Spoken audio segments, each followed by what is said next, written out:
الله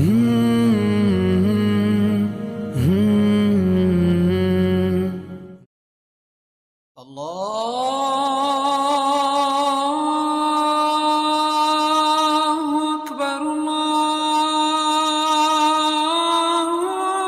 أكبر الله أكبر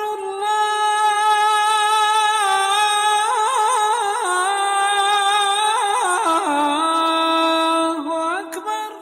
السلام عليكم ورحمة الله وبركاته.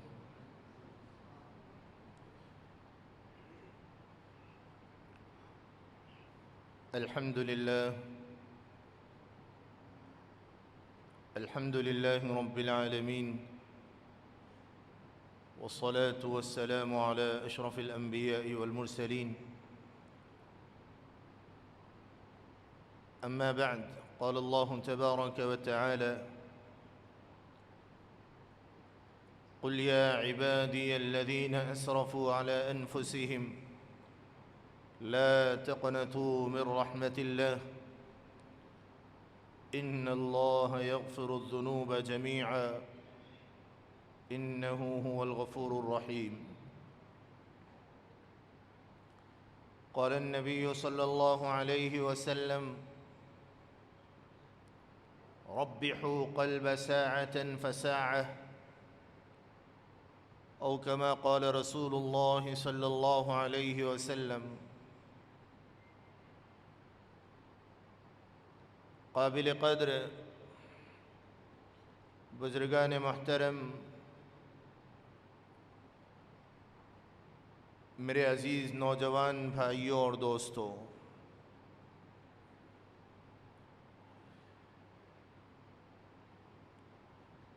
مذہب اسلام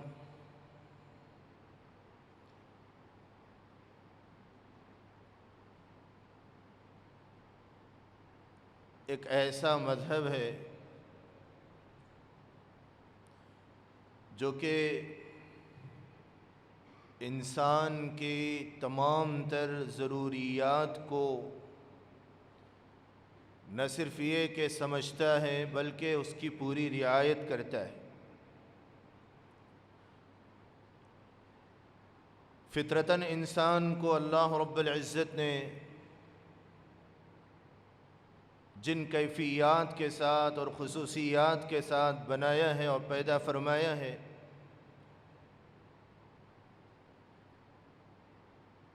تو انہی خصوصیات کی بنا پر انسان کا ایک مزاج یہ ہوتا ہے کہ کبھی خوشی کے لمحات آتے ہیں تو تھوڑا دل بہلانے کو جی چاہتا ہے، سیر و تفریح کے لیے انسان خواہش کرتا ہے.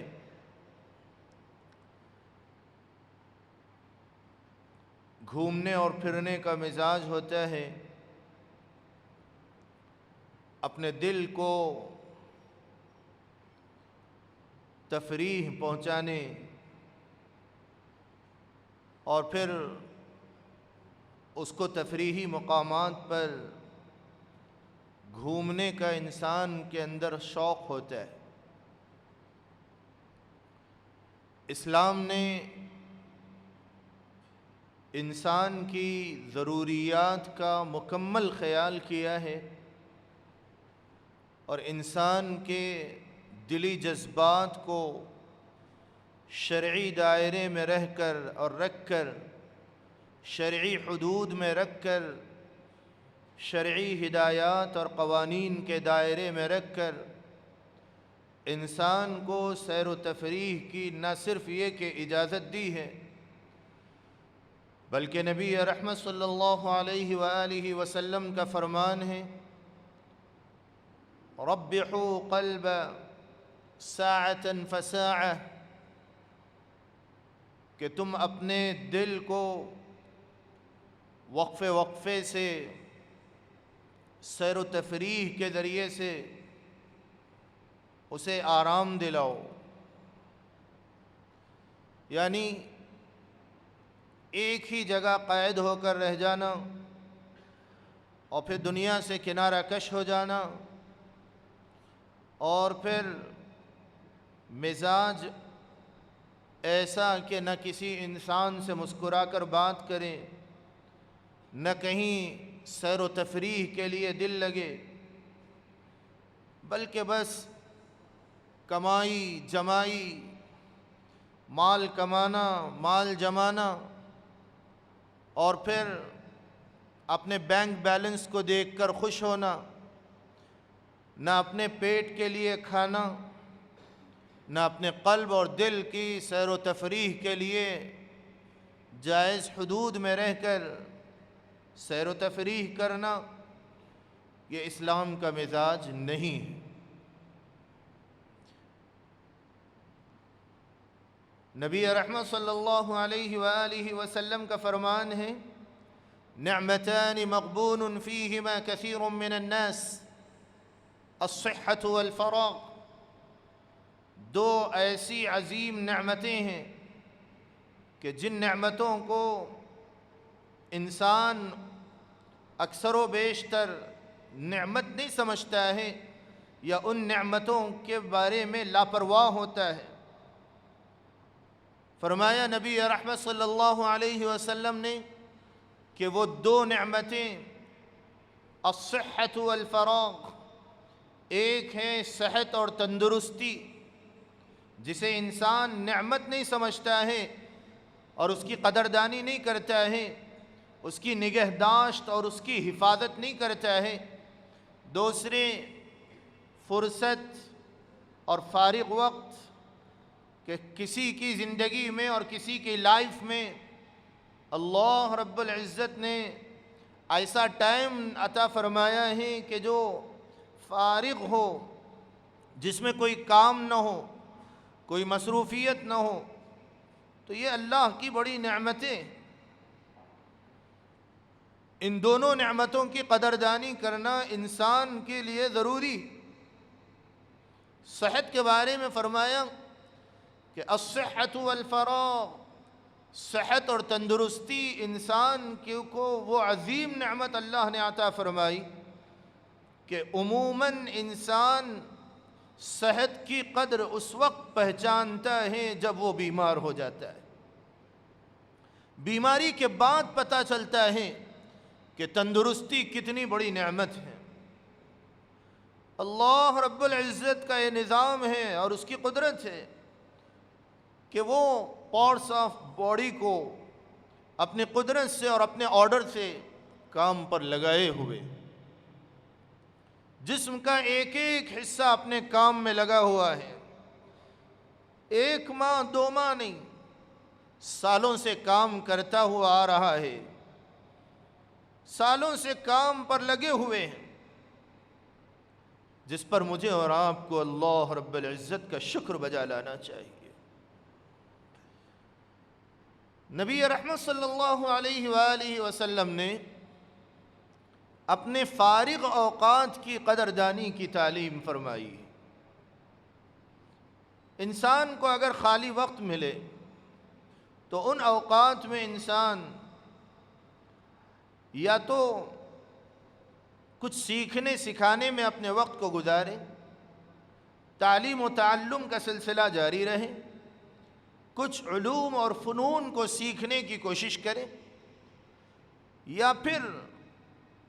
کچھ کھیلنے کے لیے دل کرتا ہے، یا پھر سیر و تفریح کے لیے جی چاہتا ہے،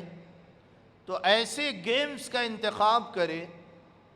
کہ جن سے صحت اور تندرستی باقی رہے،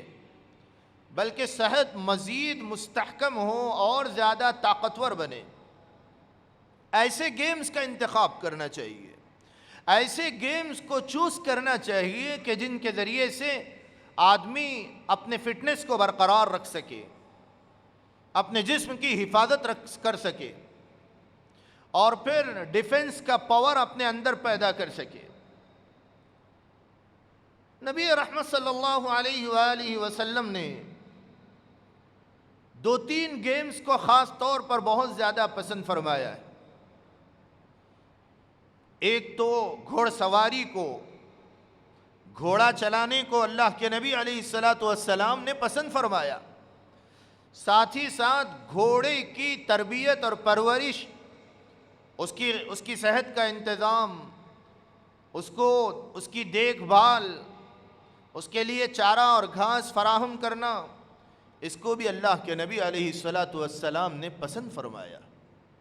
دوسرا گیم تیر اندازی کا گیم، نبی رحمت صلی اللہ علیہ وآلہ وسلم نے اسے پسند فرمایا۔ اور پھر معصوم بچوں کو ایک دفعہ نبی رحمت صلی اللہ علیہ وسلم نے مدینہ منورہ کی گلیوں میں تیر اندازی کرتے ہوئے دیکھا تو آپ نے ان بچوں کے حق میں دعائیہ کلمات ارشاد فرمائے۔ اسی طرح ایک وہ گیم جسے میں اور آپ تیرنا کہتے ہیں، سوئمنگ کہتے ہیں، نبی رحمت صلی اللہ علیہ وآلہ وسلم نے اسے بھی پسند فرمایا۔ آپ غور کریں کہ یہ تینوں گیمز یا پھر یہ 3-4 گیمز وہ ہیں کہ جس سے انسان کا جسم مضبوط ہوتا ہے، انسان کی قوت ارادی مضبوط ہوتی ہے، انسان فٹنس اپنے اندر پیدا کرتا ہے، اور انسان کے اندر ایک طرح کے بہادرانہ جذبات پیدا ہوتے ہیں۔ اس سے ہٹ کر اور جو گیمز، بالخصوص آج کے اس دور میں ہمارے نوجوانوں نے جن گیمز کا انتخاب کیا ہے اور جو کھیل ہمارے نوجوان کھیل رہے ہیں، اور جن شوقیہ گیمز میں آج ہمارے نوجوان اور معصوم بچے اپنا ٹائم سپینڈ کرتے ہیں، وہ گیمز ٹوٹلی ایسے ہوتے ہیں کہ جن میں وقت برباد ہوتا ہے، صحت خراب ہوتی ہے، اور پھر ساتھ ہی ساتھ انتقام کے جذبات ابھر رہے ہوتے ہیں۔ والدین کی نافرمانی بڑھنے کے لیے وہ گیمز ایک سبب بن رہے ہیں، اور ساتھ ہی ساتھ ایسے بہت سے گیمز ہماری سوسائٹی میں آج پیدا کر دیے گئے ہیں کہ جن گیمز کے کھیلنے کے نتیجے میں سوسائڈ کرنے کے لیے ہمارے نوجوان بڑھ رہے ہیں۔ موبائل فون اور موبائل فون پر گیمز، آپ حیرت کریں گے کہ موبائل فون پر جتنے گیمز کھیلے جاتے ہیں، کیا کوئی اس سے اپنی ذہنی صلاحیتوں کا ارتقاء کر کے قوم میں کوئی ایسا نام بتا دیجئے کہ موبائل فونز پر گیم کھیل کے اس نے ایک تاریخ مرتب کی ہو کہ یہ کافی انٹیلیجنٹ ہے اور پھر اس کے ذریعے سے قوم کو فائدہ ہوا۔ انٹرنیٹ پر طرح طرح کے گیمز پائے جا رہے ہیں۔ معصوم بچوں کو والدین بڑی آسانی سے سیل فون دے دیتے ہیں، اور وہ معصوم بچے، ایک وہ دور تھا کہ معصوم بچے گراؤنڈز میں ہوتے تھے، اور پھر مسلم محلوں کے جو گراؤنڈز پائے جاتے ہیں، ان چھوٹے چھوٹے گراؤنڈز میں ہمارے بچے 20 30 اور 50 کے تعداد میں ہوتے تھے، اور ایک ایک سرکل کے دائرے کو رکھ کر معصوم بچے کھیلا کرتے تھے، جس سے ان کا گروتھ بھی اچھا ہوتا تھا اور ان بچوں کی فٹنس میں بھی اضافہ ہوتا تھا، اور وہ بچے صحت مند، تندرست، توانا اور طاقتور ہوا کرتے تھے۔ ساتھ ہی ساتھ نیشنل لیول پر جتنے گیمز کھیلے جاتے ہیں، چاہے بہت سے ہمارے انڈیا میں خاص طور پر کرکٹ، اور پھر ساتھ ہی ساتھ اور جو گیمز کھیلے جاتے ہیں، ہاکی ہمارے انڈیا میں بہت سے، یعنی ایک وہ دور تھا کہ ہمارے ہندوستان میں اور بالخصوص ہمارے شہر حیدرآباد میں ایسے نامور ہاکی کے کھلاڑی پیدا ہوئے تھے کہ جو کیپٹن ہوتے تھے، پوری ٹیم کو سنبھالا کرتے تھے، اور پوری ٹیم کی ذمہ داری گائیڈ کرنا اور ان کو لیڈ کرنا، پوری ٹیم کی ذمہ داری ان کے سر ہوا کرتی تھی۔ آج کیا ہے کہ آج ایسے گیمز میں اور ایسے کھیلوں میں ہمارے نوجوانوں کا فقدان ہی نہیں، بلکہ ایک آدھ ہمارا کوئی نوجوان نظر آئے تو بتا دیں۔ ابھی جتنے گیمز جو کہ ذہنی طور پر بھی اور جسمانی طور پر بھی فٹنس کا سبب ہوا کرتے تھے، ان گیمز میں آہستہ آہستہ آہستہ ہمارے معاشرے کے نوجوان پیچھے ہٹتے گئے یہاں تک کہ مسلم محلوں میں جو گورنمنٹ کی جانب سے گراؤنڈز بنائے گئے تھے، ان محلوں کے حالات اور وہاں کی تفصیلات سنائیں گے تو آپ حیران رہیں گے کہ ان محلوں میں اور ان بستیوں میں اور ان مقامات پر مسلمان نوجوانوں نے جا کر کھیلنا بند کر دیا، جس کے نتیجے میں اغیار نے وہاں طرح طرح کے بورڈز لگا دیے اور پھر طرح طرح کی چیزیں وہاں بٹھائی جا رہی ہے۔ یہ دنوں میں یہ بٹھایا جا رہا ہے، وہ دنوں میں وہ بٹھایا جا رہا ہے، اور پھر نتیجہ یہ ہوا کہ سارا گراؤنڈ مسلمانوں کے ہاتھ سے نکل گیا۔ پورا کا پورا مسلم محلے میں اور پورا کا پورا سرکل کا اگر جائزہ لیا جائے تو تمام کی تمام مسلم بستی ہے اور گراؤنڈ میں اغیار کے بٹھائے جا رہے ہیں۔ کس کا قصور ہے؟ جا کر یہاں وہاں شکایتیں کی جاتی ہیں کہ ہمارا گراؤنڈ ہے ہاتھ سے نکل گیا۔ دوستو، ہم نے کیا کبھی غور کیا کہ ہمارے نوجوان کھیلنا بند کر دیے؟ اور ایک وہ دور تھا کہ ہمارے نوجوان کبڈی کھیلا کرتے تھے، اپنے جسم کو مضبوط کیا کرتے تھے، فٹ بال کیا کرتے تھے، اپنے جسم کو مضبوط رکھنے کی کوشش کیا کرتے تھے، اور پھر باسکٹ بال اور والی بال وغیرہ کھیلا کرتے تھے۔ صحت مند، توانا اور پھر دراز قد کے نوجوان ہوا کرتے تھے، حسین و جمیل نوجوان ہوا کرتے تھے، ساتھ ہی ساتھ ان کی فٹنس بالکل برقرار رہا کرتی تھی۔ آج ان معصوم بچوں کو ہم نے گراؤنڈ بھیجنا بند کر دیا، اور پھر اسکولز میں اتنا زیادہ ہم نے لگا دیا یہ ہوم ورک اور وہ ہوم ورک، اور پھر طرح طرح کے الگ الگ بچوں میں مصروفیات میں ایکٹیویٹیز میں لگا کر ہم نے فٹنس سے توجہ ہٹا دی، جس کے نتیجے میں آج معصوم بچوں کو جو 15 یا 20 منٹ کا وقت ملتا ہے، ان 20 منٹ کے وقت میں موبائل فون ہاتھ میں دے دیا جاتا ہے اور وہ گیمز کو کھیل کر اپنے وقت کو گنوا دیتے ہیں۔ لیکن میرے عزیز دوستو، ماں باپ نے بھی غور نہیں کیا، اولاد نے بھی غور نہیں کیا کہ میرا بچہ ایک دور میں ہمارے آبا و اجداد، ہمارے بھائی اور دیگر اور کزنز وغیرہ گراؤنڈ میں ہوا کرتے تھے اور کافی مضبوط ان کا جسم ہوا کرتا تھا۔ آج بڑے افسوس کی بات ہے کہ ہمارا نیو جنریشن جو آ رہا ہے، ان کے ہاتھوں میں سیل فون تھما دیا گیا ہے۔ پب جی کا شوق بڑھتا جا رہا ہے، جنون بڑھتا جا رہا ہے، انتقام کا جذبہ بڑھتا جا رہا ہے، ماں باپ کے ساتھ بدتمیزی ہمارے معاشرے میں بڑھتی جا رہی ہے، اور ساتھ ہی ساتھ انتقام کا جذبہ بڑھتا جا رہا ہے، سوسائڈ کرنے کے واقعات بڑھتے جا رہے ہیں، ظلم و ستم و تشدد کے واقعات بڑھتے جا رہے ہیں، ساتھ ساتھ ڈرگز کے عادی نوجوان تیزی سے ہوتے جا رہے ہیں۔ ایسے وقت میں کیا کریں؟ یاد رکھیں، نبوی تعلیمات کی روشنی میں اس بات کو ضرور یاد رکھیں ہمارے نوجوان کہ آج وقت آ گیا ہے کہ ہم اپنے فٹنس پر توجہ دیں، اور پھر ہمارے جسم کی حفاظت کے لیے، اور ہندوستان کی سرزمین پر آج ایک ایک مسلم نوجوان اپنے جسم کی حفاظت کو امانت سمجھ کر کرے، اور ساتھ ہی ساتھ دین اسلام کی حفاظت کے لیے اور مسلمانوں کے خاندانوں کی اور ان کی سوسائٹی کی حفاظت کے لیے اور پھر پوری امت کی حفاظت کے لیے ہندوستان کی سرزمین پر جن اسباب کو اور جن چیزوں کو اختیار کرنا آج کے دور میں اشد ترین ضرورت ہے، ان میں ایک یہ بھی ہے کہ اپنے جسم کی حفاظت کریں، اور پھر اپنے جسم کو اتنا مضبوط بنائیں، طاقتور بنائیں، وقت پڑیں تو اپنے جسم کا صحیح استعمال ہو سکے۔ میرے عزیز نوجوانوں، نبی رحمت صلی اللہ علیہ وآلہ وسلم کی تعلیمات کو اگر جائزہ لیا جائے تو آپ حیران رہیں گے۔ نبی رحمت صلی اللہ علیہ وآلہ وسلم ایک دفعہ سفر میں تشریف لے جا رہے تھے، اما جان حضرت عائشہ صدیقہ رضی اللہ عنہا ساتھ تھیں۔ نبی رحمت صلی اللہ علیہ وسلم نے اپنی زوجہ مطہرہ حضرت عائشہ صدیقہ رضی اللہ عنہا سے فرمایا، دوڑ لگائیں، رننگ کریں، کمپٹیشن ہو رہا ہے۔ اللہ اکبر! ایسی ہستیاں ہیں دو جن پر آسمان اور زمین رشک کرتا ہے۔ رننگ کا کمپٹیشن ہوا، نبی رحمت صلی اللہ علیہ وآلہ وسلم اور پھر ساتھ میں زوجہ مطہرہ ام المؤمنین حضرت عائشہ صدیقہ رضی اللہ عنہا، نبی رحمت صلی اللہ علیہ وسلم کے ساتھ جب دوڑ کا مقابلہ شروع ہو رہا تھا، حضرت عائشہ صدیقہ رضی اللہ عنہا ابھی کم عمر تھیں،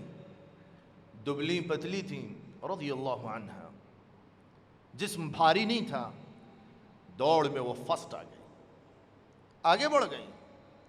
نبی رحمت صلی اللہ علیہ وآلہ وسلم کچھ مدت کے بعد پھر سے ایک دفعہ ایسے ہی موقع آیا، اللہ کے نبی علیہ السلام نے ام المومنین حضرت عائشہ صدیقہ رضی اللہ عنہا سے پھر فرمایا دوڑ لگائیں، آپ نے فرمایا بالکل، لیکن اس وقت میں آپ کا یعنی اما جان حضرت عائشہ رضی اللہ عنہا کا جسم تھوڑا سا بھاری ہو گیا تھا، دوڑ جب لگی تو نبی رحمت صلی اللہ علیہ وآلہ وسلم رننگ میں فرسٹ پوزیشن میں چلے گئے تھے۔ پتہ یہ چلا کہ وقت کو اور دل کو کبھی تفریح کی ضرورت پڑتی ہے، اور پھر تفریح کس کے ساتھ ہو رہی ہے؟ زوجہ مطہرہ کے ساتھ ہو رہی ہے۔ معلوم یہ ہوا کہ اپنی بیوی کے ساتھ میں اس طرح کے گیمز کھیلنا اور پھر اس کے لیے تفریح کا سامان فراہم کرنا ایک خاوند کی ذمہ داری ہے۔